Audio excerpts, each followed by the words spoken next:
Clear your browser history quick. All right. It's awkward again. Automatically is awkward. We were on a roll the first time. Put phallic-shaped microphones in front of our mouths, and we don't know what to So do. you can't see him, but Jackson is on this couch laying down. Looks like he's in a therapist's office. So Jackson, tell us about your depression issues. Tell us don't know about if your we wanna go life down- mistakes. We don't want to go down that rabbit hole, but I will tell you about some mistakes. Anyways, this is the three fat pigs. Wait, what Three are we- Little pigs. This is the Three Little Pigs podcast. Welcome. We're your hosts. I'm Shannon. I'm Jackson. I'm Wes.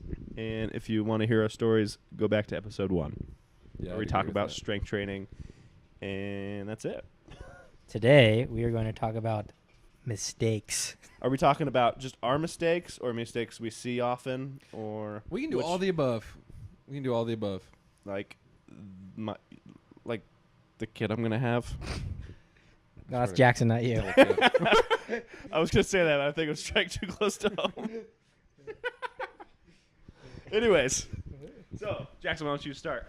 Tell us about some funny mistakes or non-funny, depressing mistakes that you've made.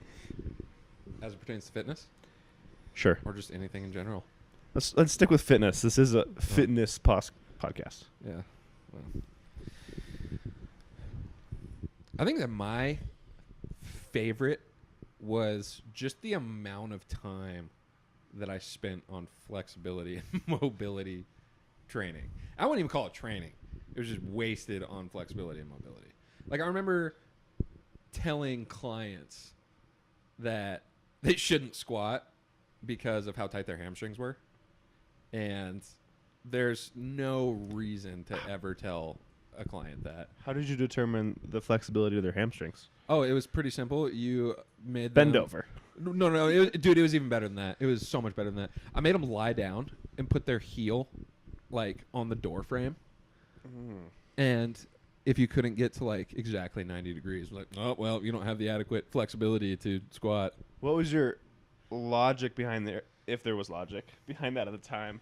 Well, Of obviously, needing very mobile hamstrings to get in a squat. I don't think there was any logic at all put forward into that assessment. Obviously, not knowing how the hamstrings work in the squat. And That'll help. that typically helps. But, you know, when you get your first online certification, you're about to make some money. Was You it one of just- those that you paid when you passed? Oh, no. Okay. I paid it a was one of the bunch real ones. right away. Okay. Yeah, the good old National Academy of Sports Medicine, Is that what you have, Wes? Unfortunately. NASM? Yeah. NASM. NSCA is the real legit. I wouldn't. Did you guys? I I don't think know that was one of I don't my know about that. mistakes. Did you Google best personal training Oh, certificates? dude, my first one Yeah, one I got was a TRX ISSA. CPT.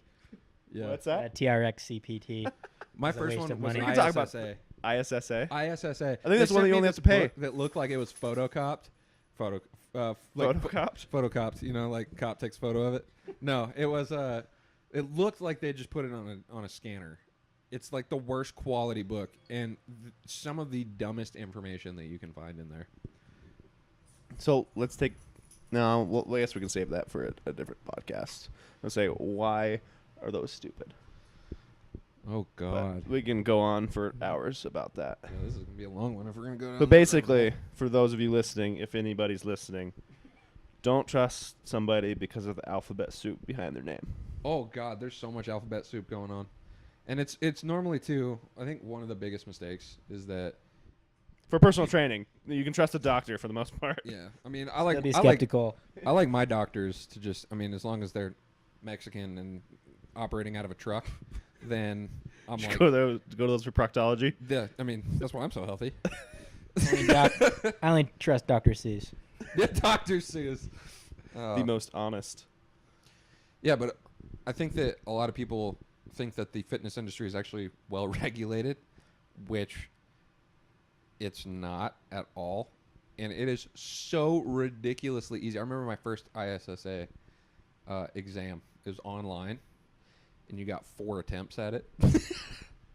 And the first one... I think this is the exact one I was talking about, that like you pay if you pass. Yeah. No, what at that point I had paid before, so they had already taken my money. Basically, But take it was until basically you become like a personal trainer. you just pay the money to get it. Taking an online personality Yeah, quiz, it's- basically. No, Yeah. seriously, it's like Jackson was saying. There's not like a regulating body. And if you're good at networking, you could make money as a personal trainer, but it's way too easy to become one. There's no background, formal education. There's no scientific process about teaching trainers to think critically or be skeptical. Hands-on There's education. no hands-on. It's just, here's your book, pass Yeah. your test. Yeah, and then here's someone's life in your hands. Oh. And it comes down to even more than just teaching someone in our field, which is just strength training in general, and I would call it just strength training. But there's no actual like manual on how to teach the lifts correctly. Like they give you like 2 diagrams of some fitness model doing a quarter squat, and Yeah, what they do teach is incorrect. yeah, it's very incorrect For the most and part. They don't even teach you programming. Yeah. There's no aspect of programming. Basically, it's choose your own sets and reps. And I remember for NASM, which drives me crazy. There's a stability aspect. It's like I can't even remember. There's like their a stupid level pyramid. of hierarchy before you can like move on to the next level. Yeah, you have to have the proper stability before you can train. Yeah. Because, like, you put a barbell on someone's back, and they're automatically just gonna fall over. Here's makes the no sense. thought. What happens when you put something on your back? Have to maintain it through a full range of motion in a straight line over the center of gravity within your base of support. Would that be stability? Now you're just talking nonsense. Yeah. Well, NASM Squats is don't nonsense, require so. stability. What is this? Standing on your own 2 feet with weight on your back. I mean, if it's doesn't not on require any. Bosu ball, is it even a squat? That's the funny thing about stability is balance and proprioception are actually skill specific. Yeah. Yeah. The resistance of perturbation. Exactly. Stability. Exactly. Anyways, so mistakes. Anybody else got more mistakes Yes. besides your ex-girlfriends? Yes. Even more. Yeah, so mine are, I think I had this weird fantasy growing up, multiple weird fantasies growing up, but of this idea of being a personal trainer and just inflicting pain on people. Dude. Almost like I just envisioned someone in boot camp just getting yelled at and tortured. And for some reason, that's what I thought being a personal trainer was like. Did this stem from you being a fat kid? Probably. I had a lot of issues. Well, I think it also stems from how he got himself in shape. Yeah, He was a you know. drill instructor for I was himself. Yeah, I just had that drill instructor He's mentality. got one of and- those like 9-tail whips, like Yeah. Yeah. And it was just, and so our good friend Trevor, who's now an athlete, quote unquote athlete at our gym, powerlifter. he lifts weights. Yeah, he lifts Recreational weights. powerlifter. Recreational powerlifter. He was like my first, I guess, unofficial client because it was me just trying to train a friend, help get in shape. And This I was like in the thought- 7th grade. this was, by the way. 7th grade.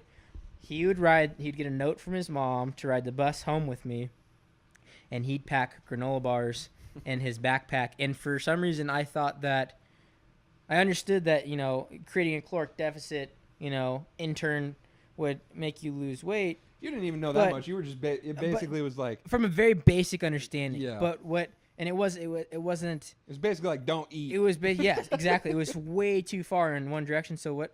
Literally, he would ride the bus home with me, and I would take his granola bars out of his backpack and eat them in front of him, and say, "You cannot eat these." I would make food at our house and say, "You cannot eat what I'm making," and it was like psychological torture and basically ingraining an eating disorder in him. Like, I did the worst possible thing I think you could do for someone and completely demonize food and say you can't eat. So and this is, remember, 7th grade, for about 6 weeks, Trevor lost, I think, like 30 pounds. We would work out at that time. We were doing like home fitness thing, like P90X or Insanity or something silly. And Trevor would ride the bus home with me. I'd make him exercise, and then I wouldn't let him eat. And I told him he couldn't eat at home. The only thing he could eat was spinach and protein powder. And our friendship didn't last very long the first go around. He didn't like me. I was mean to him. Oh, yeah, and then for his agility work, because agility is so important as a little fat kid when you're trying to lose weight, I would throw rocks at him, and he'd have to dodge them. Did you make him do the agility work with like his shirt off for laps? No, or something? I told him that if he didn't move, he'd get hit, and I'd start throwing rocks at him. Jesus Christ. I remember one day he was helping, the kindness of his heart. He was just helping me do some landscaping around our house, and it was agility session time. He didn't know, but I did. And so I started throwing rocks at him, and he found a wheelbarrow and just hid under it as I was pelting the wheelbarrow with rocks. And he was just saying that he wanted to go home and not hang out with me. It's amazing. He became a personal trainer, not a serial killer. I mean, Yeah. Yeah. So you were a bully. Yeah, so I was a dick, Yeah. basically. But I learned from that, 1, about making friends, and 2, about professionalism, and 3, a lot about what not to do. He still only has a couple friends. Yeah, I still only have a few friends. Trevor's one of them. Yeah, it's just like Stockholm Syndrome. I think this one was fun for me just from my own training. It's weird how much my training like has evolved. Like I went through all of these stages where like everything that I would do would be on a Bosu ball. So my training session would take an hour. For the whole hour, I'm standing on a Bosu ball doing curls, and then into squats and like one-legged curls and all this dumb stuff. Like that has any application to just general fitness. Like, at what circumstance am I ever just gonna be standing on a Bosu ball? But I thought it was cool. I saw a lot of people doing it, so I was like, "Oh, stability. That's how you don't get injured." But yeah, that was a big waste of time. I think with my own training, my biggest mistake was like spending a lot of time on bodybuilding.com. Oh yeah, bodybuilding.com forums asking. That was my homepage for a while, dude. Team Misk, baby. Yeah. Team Yeah. Misk and Misk. Miscellaneous. Yeah, that There's was some raunchy shit on there. dead serious. That was my homepage for a while. Yeah. Like No, I'd me open my browser and just I could still go bodybuilding.com back and would probably open up. find a post of like rate my bulking routine. oh god. 3 sets of 12 bench press, 3 Yeah. sets of 12 chest flies, 3 sets of 12 incline chest flies, 3 sets of 12 incline bench. Something like that, like a bro split, like you're hitting one. And I think that's a pretty common mistake that most people make right off the bat is trying to do way too much volume, Yeah, don't. way too much variation, and you're not actually progressing on anything. And I ate way too much food too. Like I was probably in like a 3,000 calorie surplus.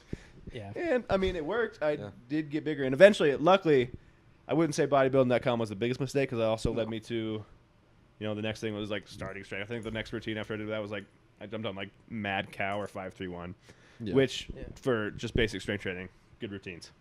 Yeah. I think bodybuilding.com is interesting because it's not all bad like you were saying. That's how I got started on powerlifting, was a couple of articles from there. But it's like this soup, and there's some good things in the soup. But then imagine if someone just started throwing little pieces of feces in there. That's kind of like what bodybuilding.com is. It's like poop soup. Somewhere in there you're going to find a little nugget. The internet is the Little piece of corn. best. Little piece of corn. The internet is the Don't best remember having corn. and worst thing that has happened to the fitness industry, because you can say anything you want, and in general, it doesn't seem like the majority of the population is all that skeptical. And you kind of, 3 of us, for example, bought into a bunch of stuff that, we learned that it wasn't all that great. But it took us a long time to learn. But yeah, I think through that we've, come to where we are now. But hopefully some of you guys can learn through our mistakes and not have to make them, and realize that you wasted a bunch of time. Another mistake too is just like when you're first starting to learn something or get into it, you immediately think you're an expert. Yeah. Oh yeah. Just Right. because It's you're like one of those, passionate like about it's something. that little like Well, bell ignorance curve is bliss. graph. Like the less you know about something, the more you want to talk about it, and the more you know, the less you talk about it, and then finally when you're an expert on it, you can talk about it again. And like my biggest mistake was not getting a coach, and even when I started doing like barbell stuff, I bet my form looked like crap, and I thought I was an expert. Even like kids would be like, "Wow, you're gonna hurt your back," and I would call them out like idiots because they were idiots, but I did hurt my back, so they were right. But like I remember the first time I squatted 405, probably wasn't to depth, probably looked like Good Morning, and some kid was like, he said, you should really lower the weight and watch your back. And I was like, you don't know shit about squats. Word for word. And just like marched off. But Turns out I didn't know shit about squats. Yeah. But stuff like that. But neither did he. So Yeah, when I got into after I kind of so I was a really fat kid for a while, and I didn't want to be a fat kid, and so I stopped. I went like the complete opposite direction. I basically like similar to what I did to Trevor, I did to myself. I just like starved myself, and lost a bunch of weight. And was really skinny probably until about like freshman sophomore year of high school, and then I started actually trying to have a more intelligent approach to what I was doing, and started reading a little bit more, started understanding a little bit more, and starting to be a little bit more skeptical of everything going on in the fitness industry. But I got, I kind of got into this bodybuilding. It wasn't really bodybuilding because I didn't compete, but, quote unquote bodybuilding mindset and, training routines where I thought that bodybuilding, in itself was, training, when in reality bodybuilding is, it's not a sport, but you step on stage in a thong in front of a bunch of other dudes that watch you and you flex your muscles. That's bodybuilding. I never did that. But I trained in such a way to, get bigger and stronger. But I think one huge mistake was not understanding the relationship between training volume and training intensity. And so I would just destroy myself in the gym and not recover, not adapt to really anything just because I wasn't recovering. tell them about your 20 sets. Yeah, I would just, when I first started getting into the literature and, looking at research from like Brad Schoenfeld, who's now published so many papers and done so much for hypertrophy research, I didn't really understand how to read research until kind of going through college and actually getting into research. But, there was, this idea that, you should train between like, a range of like 10 and 20 sets, per muscle group per week. And for some reason, I didn't think it was per week. I thought it was per session. And so I was training between 10 and 20 sets, working sets per muscle group per session. So I was doing, and my frequency was through the roof So too. if you're doing 3 movements, that's 60 sets. Yeah. And I was in the gym for, like 3 to 5 hours, depending on the day. I still feel like I do that. And yeah, it was Thanks, Joe. It was just absurd. And I probably didn't get strong again, like from probably freshman to sophomore year all the way until about senior year of high school. I mean, I did get bigger. I was eating a lot of food, and I did get, bigger just, probably through all that volume, but my strength was not good. My recovery was not good. My relationships weren't good. I was constantly mad, training controlled my life. And then I kind of figured out probably something's wrong because I kept getting hurt. And it wasn't like, I wasn't like breaking stuff, but just kind of like just overuse, nagging injuries. Things, but then just nagging things that hold you like you constantly shoulders and joints and everything's just aching. And then you think, oh, I just need to, look at supplements and all this stuff, when in reality that's not true. Or spend more time on mobility. Spend more time on mobility. It's like, no, your training volume is inappropriate. Like, eventually, you do, to get better over time, you do need to increase some sort of, stimulus to cause some sort of adaptation, but it needs to be appropriate. My training wasn't appropriate for anyone. It was just ridiculous. And I just did that for like years. And then now probably like the past 4 or 5 years, I've kind of continued to look at the literature. We started a gym going on 3 years ago, so getting actual experience in training others, programming for myself over the amount of time, and learning from competent other trainers or researchers or something to try to optimize what I was doing and stop just killing myself basically. So when was the moment you guys feel like you actually like got on the right path? Like when were you like, okay, I'm actually, or wow, everything I was doing before is stupid. Like when did you have that realization?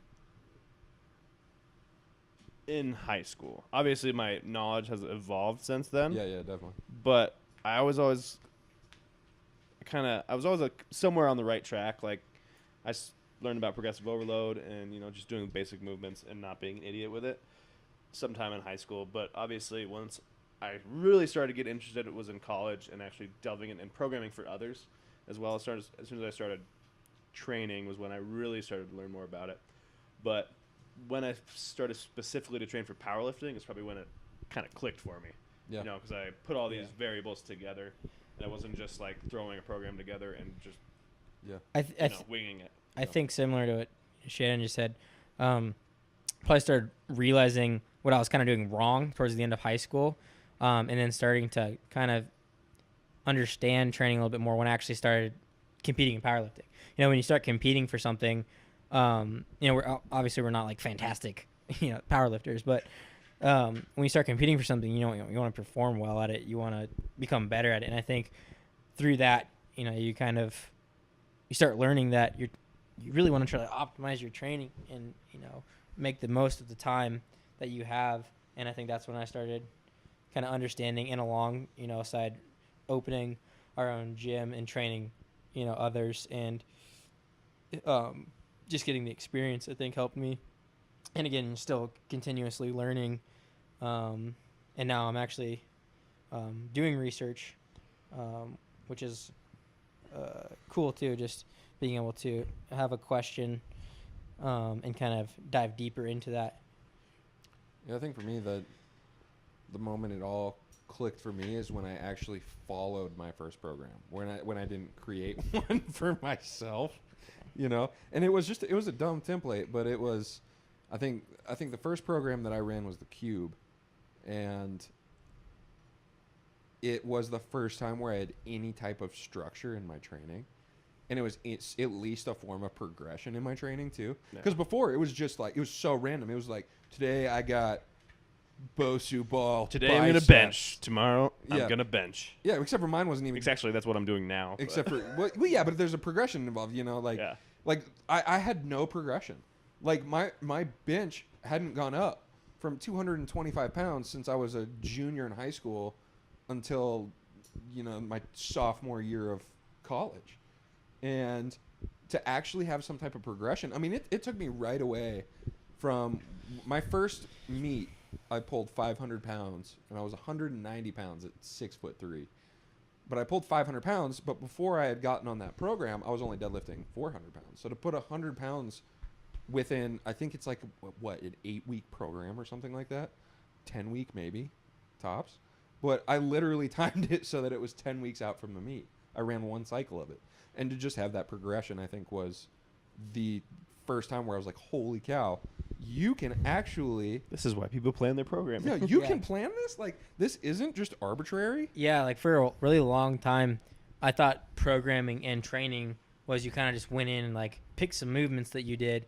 When in reality, it's like, there's a difference between training and exercise. You know, there's a process through which training is accomplished to achieve an end goal. And I think that's what I was missing for a very long time. And, you know, controlling the variables within that, like frequency, intensity, and volume, and just, you know, even just basic things like exercise selection. I just thought you should just do everything. And then you kind of realize that if you want to get good at something, you need to practice that specific thing. So, yeah, I kind of learned the hard way. So we kind of talked about, you know, our own mistakes training. Let's talk about some mistakes we've made training other people. I guess we could start like, who was your first client, or maybe Wes already talked about Trevor, but maybe his first paid client, and then talk about mistakes you made and what would you do differently, etc. Dude, my first client ever was this guy, and he's an older guy. Definitely novice. Kind of, you know, had an athletic background, but hadn't been training for like 20 years. Kind of gotten out of shape. The first thing I make him do is power clean right away before trying to teach him any other movement. I spend an hour of his time trying to teach him to power clean. Like that has any carryover to him just wanting to lose weight and get a little bit stronger. After he's had 3 knee surgeries and a messed up back, I'm like, yeah, here we go. Let's just start throwing some metal around. But yeah, that was my first client and first mistake right off the bat. Do you know what's funny as hell? That same session, I hurt my back trying to show him how to do a power clean. Karma's a bitch. It was so funny. I was almost like, well, it sucked at the time, but looking back on it, I was like, you're such an idiot. Like, I bent over, was like, you got to do it, and you just kind of like throw your hips forward and fall under it, and then immediately I was like, oh, God, my back. Yeah, my first client I got basically right after finishing my personal training cert. And, she was untrained, bunch of injuries, wanted to lose weight. And I think my biggest mistake with training her was I almost asked her what she wanted to do too much. Like, as a personal trainer or a strength coach or just a professional, like it's your job to, come up with a plan and then problem solve and troubleshoot along the way, not to just be there and be like, yeah, what do you want to do today? And then like supervise, that's, I see that too much. And that I fell, into that trap as well. And I would just go in, no plan, just saying, what do you want to do today? Because I thought that she knew her body the best and that she could tell me what she needed, which is bad. That's like trying to have a logical conversation with a child. They don't really know what they're talking or a about. woman. Cut that out. Keeping that in, and I'm sending the sound clip to Megan. But yeah, just I think as a professional, you need to. They're paying you because you're the professional. They're not paying you to just supervise them. It's not adult daycare. Adult babysitting. Yeah, adult babysitting. And I figured that out. And then after that, my next group of people were I taught a group fit class in TRX, and You were joking about being TRX? no, certified? like I was No, that was his I was first, a TRX that was his first coach. job. Was a TRX Was for like instructor. a year. For like oh a my god, year. that's gold. Yeah. And So yeah. taught all of these like old ladies Yeah. how to do They TRX movements. jokingly called it the double double ARP. Is that right? Double ARP? Yeah. Yeah. Club because they're all so old. And yeah, it was TRX, and I did a better job at understanding that you need to have a plan. But again, it was like It was boot camp Yeah. for old ladies. boot camp for old ladies, and I also don't think that's the best use of time is using TRX straps. But that could be a conversation for a different podcast. But just again, at least I had a plan before, but there was no progression.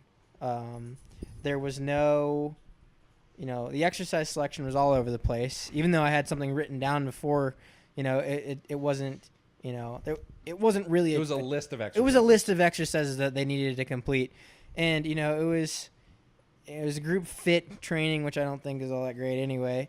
But again, I think just realizing that you need to have some sort of progression in your training. And in our first podcast, we made an argument for why strength training is good for that.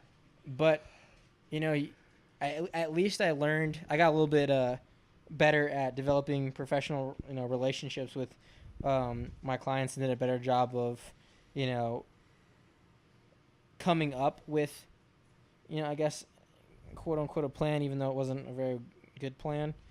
But yeah, that was probably like the first year and a half of those two combined. Shannon, what was your first client? So I had a few clients right off the bat.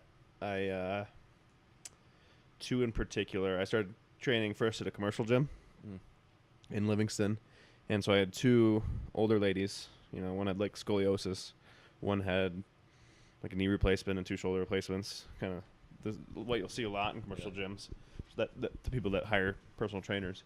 And I think my first mistake, the main mistake, was like being afraid to injure them. Oh yeah. Like being too careful and Thinking of them as fragile. yeah, thinking of them as fragile and being afraid to put them under a barbell for the most part. Yeah. And one of them moved all right, the other one didn't move very good.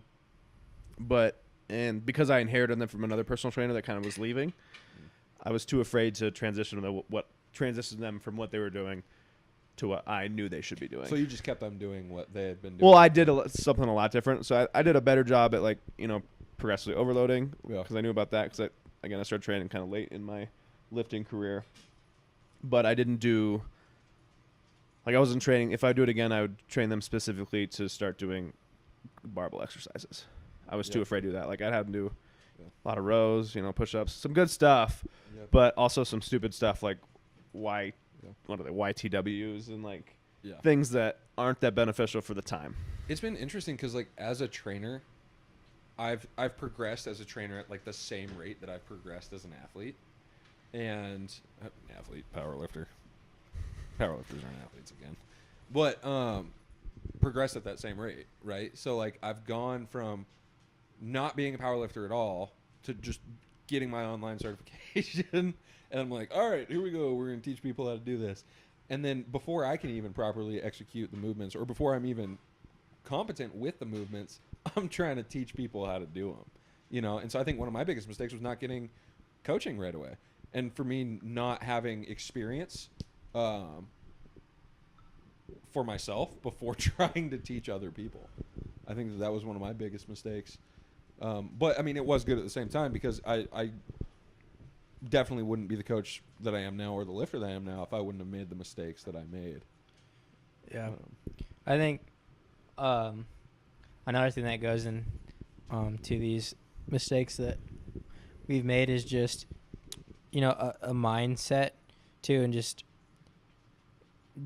the end of the day with anything is you need to try to be rational. Like you need to have an explanation that makes sense, potentially supported by evidence, to do something. And I think that I had the mindset of, because some quote unquote fitness expert or someone told me to do something that was gospel, and like, oh, that's the way it is. Like you can't do anything about like it. if you're idle. Yeah, idle. I mean, I was a huge fan of like Tony Horton and Sean T when I first started, and I was like, these guys know everything. And then as you kind of like start, getting a little bit more skeptical, asking some questions, and you start getting closer and closer to the truth, and you kind of just realize that a lot of this stuff is not all that great.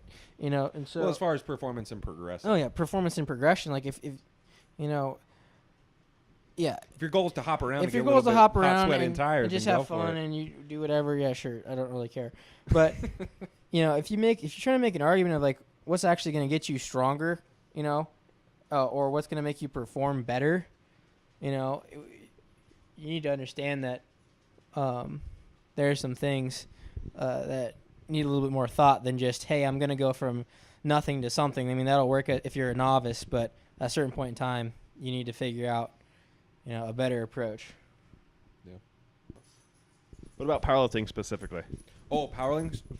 This one, I think for me is like more recent, and it's partially like when I choose attempts for my lifters, I'm very rational about the attempts that they can make. Whereas with me, when I'm picking my own attempts, it's let's swing for the fences, and then you're disappointed because you go, oh man, I went 5 for 9 at that last meet.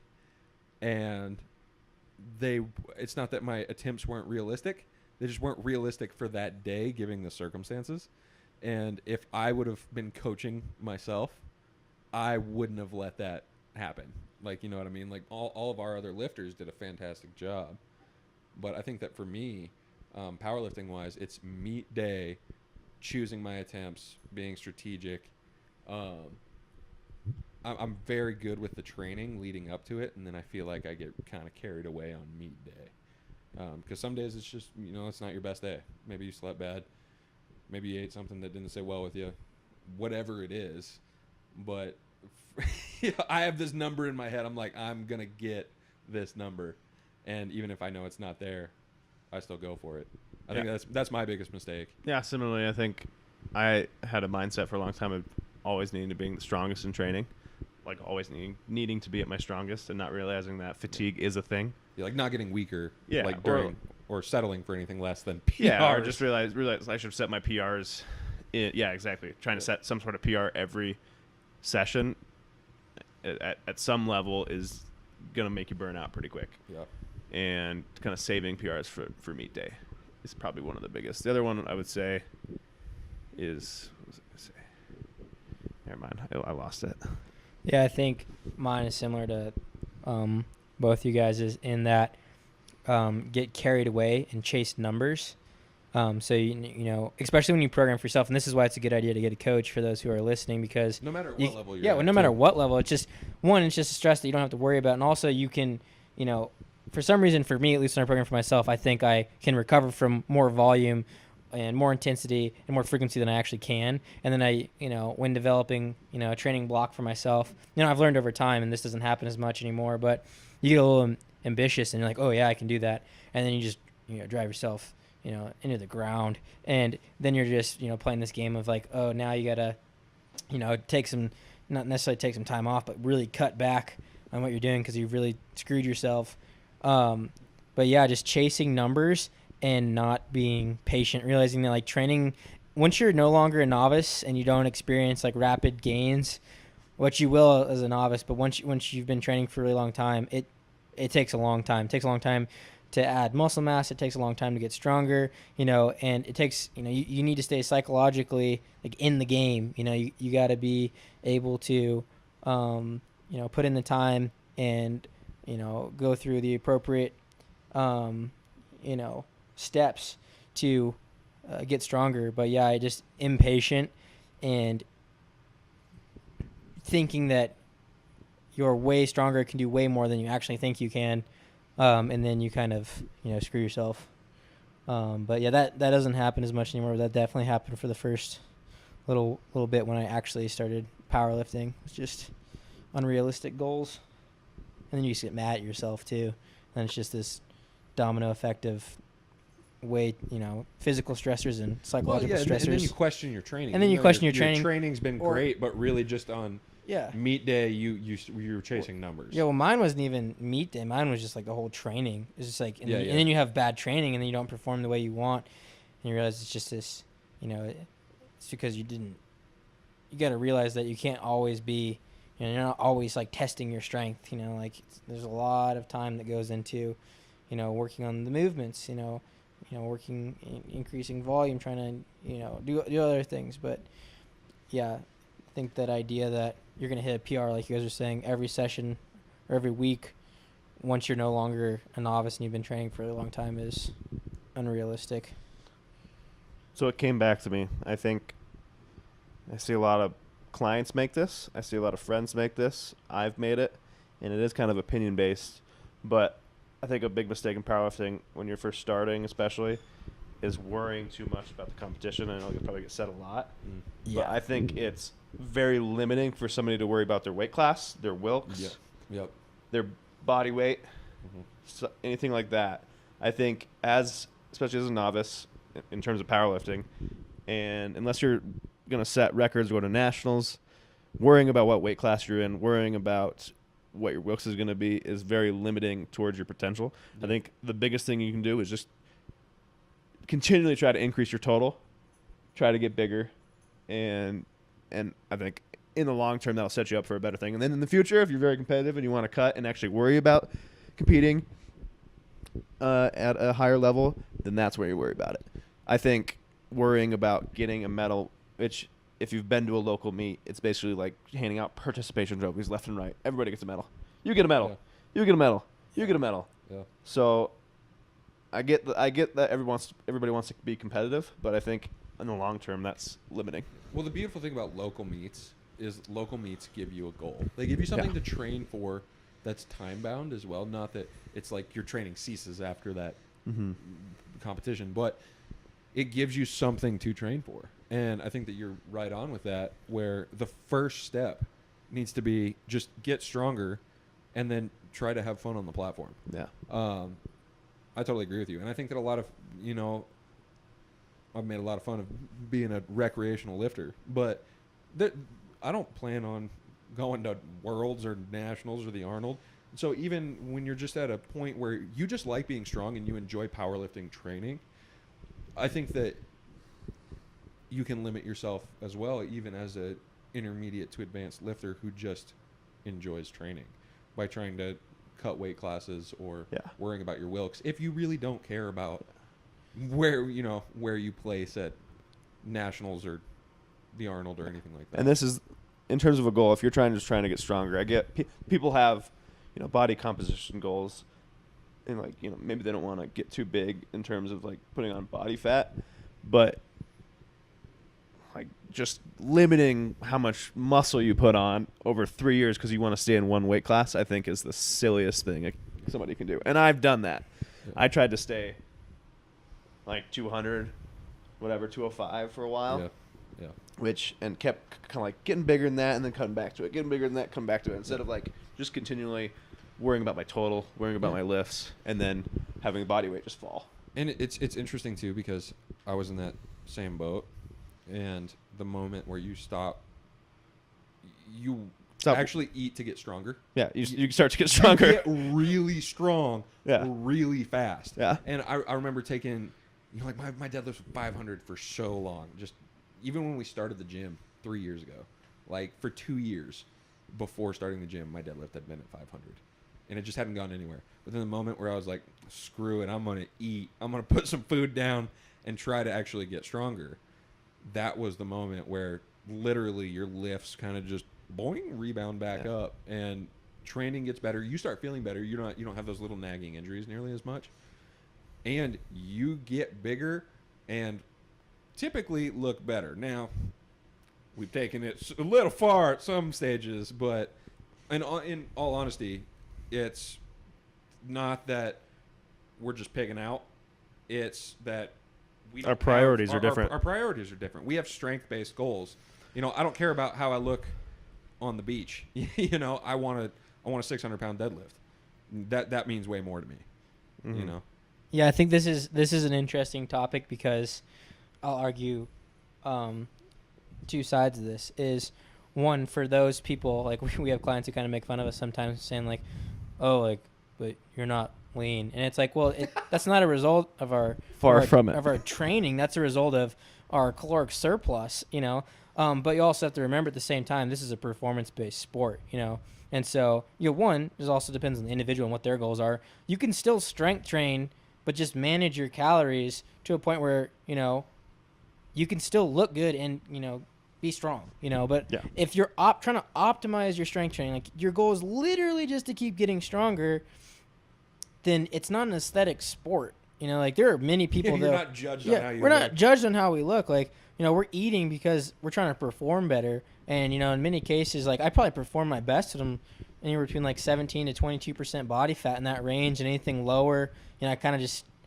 my calories don't seem like they're high enough to really either one, just feel good, or, perform my best. And when I'm way too big, then I feel like self-conscious. And then I'm like, so I think, you need to realize that if you want to, strength train or compete in powerlifting, that it doesn't mean you're going to get fat. Like a lot of people see world-class lifters and like, oh my God, they're fat, I don't want to powerlift. It's like, that's not the case. They're eating because they want to perform better.